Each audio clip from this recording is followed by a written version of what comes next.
Assalamualaikum warahmatullahi wabarakatuh. Perkenalkan, nama saya Nada Ulfah, NIM T2018-1039. Di sini saya akan sedikit menjelaskan tentang terampil dalam menggunakan strategi dan metode variatif. Rustia mengatakan bahwa di dalam proses belajar mengajar seorang guru harus memiliki strategi agar siswa dapat belajar secara efektif, efisien, dan mengena pada tujuan. Salah satu untuk memiliki strategi itu ialah menguasai teknik-teknik penyajian atau biasanya disebut dengan metode belajar. Sebagai salah satu komponen pengajaran, metode mengajar menempati peranan yang tidak kalah pentingnya dari komponen lainnya dalam kegiatan belajar mengajar. Tidak ada satupun kegiatan belajar mengajar yang tidak menggunakan metode pengajaran. Menurut Suryo Subroto, pengetahuan mengenai metode-metode pengajaran itu sangat penting bagi para guru ataupun calon guru. Hal ini pada hakikatnya merupakan penerapan prinsip pendidikan bagi perkembangan anak didik yang bersifat edukatif dan bermaksud mempertinggi kualitas hasil pendidikan dan pengajaran di sekolah. Dalam proses belajar mengajar yang terjadi di sekolah, seorang guru harus membina, membimbing dan mengarahkan peserta didik ke arah yang dicita-citakan. Oleh karena itu, maka hubungan antara guru dengan siswa harus bersifat edukatif. Artinya, bahwa dalam interaksi antara guru dengan siswa terjadi hubungan timbal balik yang memiliki tujuan tertentu, yaitu mendewasakan anak didik agar nantinya dapat berdiri sendiri dan dapat menemukan jati dirinya secara utuh. Metode variatif.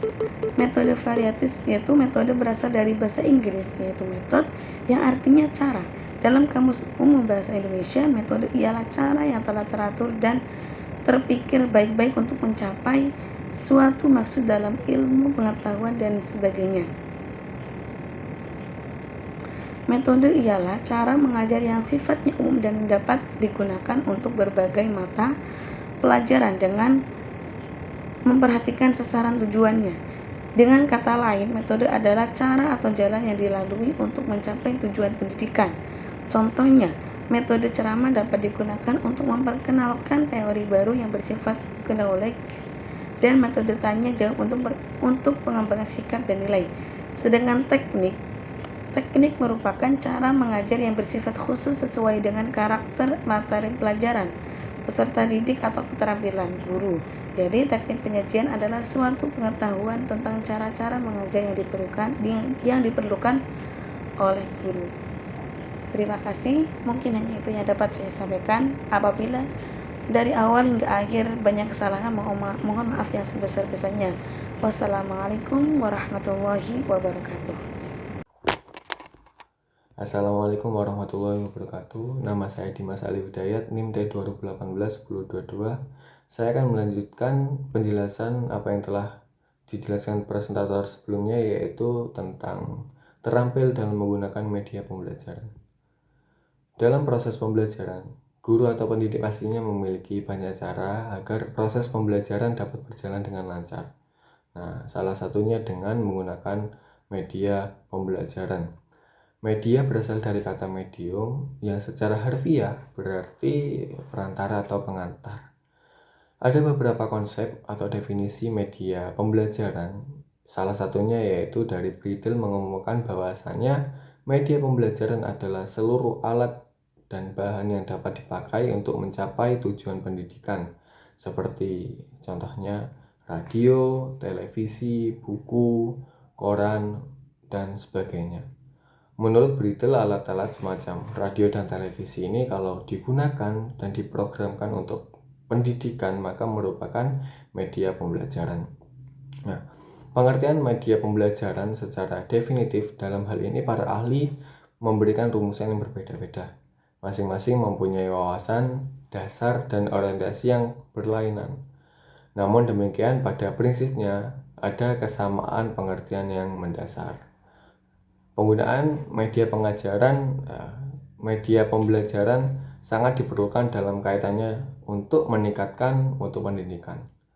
Menyatakan bahwa tujuan penggunaan media pembelajaran, Asin berpendapat yaitu agar proses belajar mengajar yang sedang berlangsung dapat berjalan dengan tepat guna dan berdaya guna. Yang kedua, tujuannya yaitu untuk mempermudah bagi guru atau pendidik dalam menyampaikan informasi materi kepada anak didik. Yang ketiga yaitu untuk mempermudah bagi anak didik atau peserta didik dalam menyerap atau menerima serta memahami materi yang telah disampaikan oleh pendidik. Baik, itu saja yang dapat saya sampaikan, kurang lebihnya mohon maaf. Wassalamualaikum warahmatullahi wabarakatuh. Baiklah, di sini saya akan menjelaskan prinsip-prinsip dalam penggunaan media pembelajaran. Dalam proses belajar mengajar, seorang guru harus mengetahui dan terampil bagaimana cara menggunakan media pembelajaran. Dan sehubungan dengan hal ini, ada beberapa prinsip atau kriteria dalam penggunaan media pembelajaran yang perlu dipedomani oleh guru dalam proses belajar. Yang pertama yaitu ketepatan dengan tujuan pembelajaran. Media pembelajaran dipilih atas dasar tujuan-tujuan instruksional yang telah ditetapkan. Yang kedua yaitu dukungan terhadap isi bahan pembelajaran. Artinya, bahan pelajaran yang sifatnya fakta, prinsip, konsep, dan generalisasi sangat memerlukan bantuan media agar lebih mudah dipahami oleh siswa. Yang ketiga yaitu kemudahan memperoleh media. Artinya, media yang diperlukan mudah untuk memperolehnya. Setidak-tidaknya dapat dibuat oleh guru pada saat mengajar atau mungkin sudah tersedia di sekolah. Selanjutnya yaitu keterampilan guru dalam menggunakan media. Apapun jenis media yang diperlukan, syarat utama adalah guru harus dapat menggunakannya dalam proses pembelajaran. Selanjutnya yaitu tersedianya waktu untuk menggunakannya, sehingga media tersebut dapat bermanfaat bagi siswa saat pelajaran berlangsung. Yang terakhir yaitu sesuai dengan taraf berpikir siswa, hingga makna yang terkandung di dalamnya dapat dipahami oleh siswa. Sekian, terima kasih. Assalamualaikum warahmatullahi wabarakatuh. Saya di sini akan menerangkan tentang terampil menutup pelajaran. Kegiatan keterampilan menutup pelajaran itu sendiri yaitu kegiatan yang dilakukan guru untuk mengakhiri kegiatan inti pelajaran. Usaha menutup pelajaran tersebut dimaksudkan untuk memberikan gambaran menyeluruh tentang apa yang telah dipelajari pada kegiatan pelajaran inti.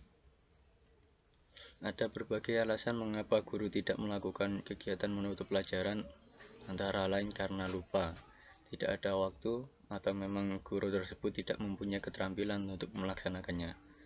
Karena pentingnya fungsi menutup pelajaran ini dalam pembelajaran, maka sangat perlu bagi setiap guru untuk memperoleh pengalaman serta latihan yang intensif dalam menutup pelajaran.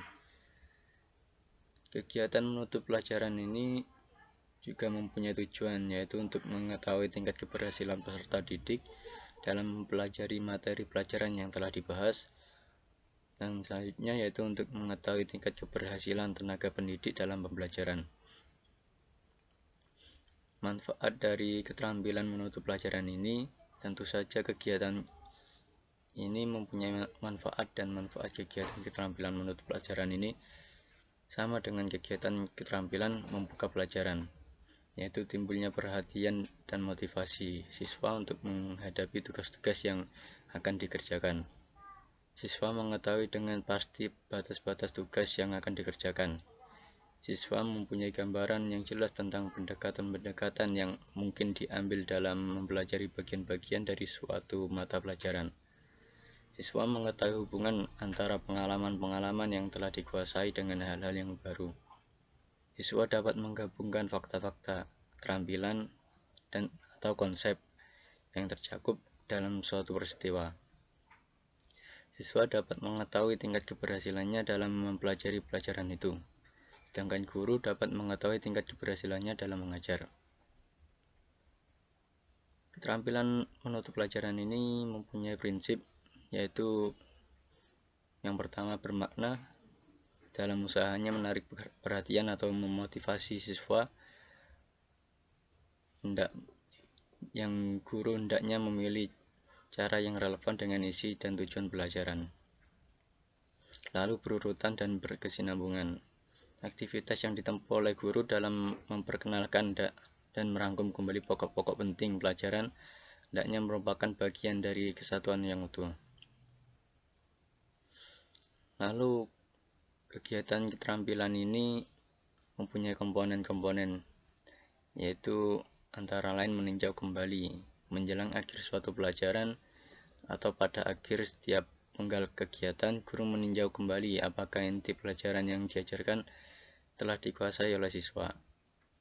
Ada dua cara meninjau penguasaan inti pelajaran itu, yaitu merangkum inti pelajaran dan membuat ringkasan. Lalu mengevaluasi, yaitu salah satu upaya untuk mengetahui apakah siswa sudah memperoleh wawasan yang utuh tentang suatu konsep yang diajarkan selama pelajaran dimulai. Dan sepenggal kegiatan tertentu adalah dengan penilaian. Bentuk-bentuk cara mengevaluasinya yaitu mendemonstrasikan keterampilan, mengaplikasikan ide baru pada situasi lain, mengekspresikan pendapat siswa sendiri, dan soal-soal tertulis. Itu saja yang bisa saya sampaikan. Kurang lebihnya mohon maaf. Wassalamualaikum warahmatullahi wabarakatuh.